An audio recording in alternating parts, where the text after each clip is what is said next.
F'Ġunju li għadda komplet tiżdied ir-rata tal-għoli tal-ħajja kif imkejla mill-indiċi tal-prezzijiet, hekk kif l-inflazzjoni kienet ta' 1.8%.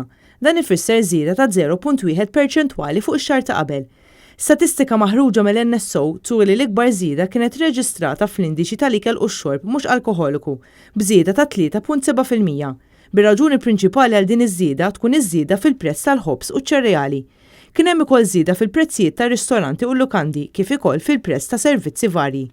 Dan ikompli jikkonferma l-aktar tbassir ekonomiku riċenti maħruġ mill-Kummissjoni Ewropea aktar kmieni dan ix-xahar, fejn irriżulta li l-prezzijiet tal-prodotti f'pajjiżna se jkomplu jolgħu, xejra li issa ilha għaddejja għal numru ta' xhur.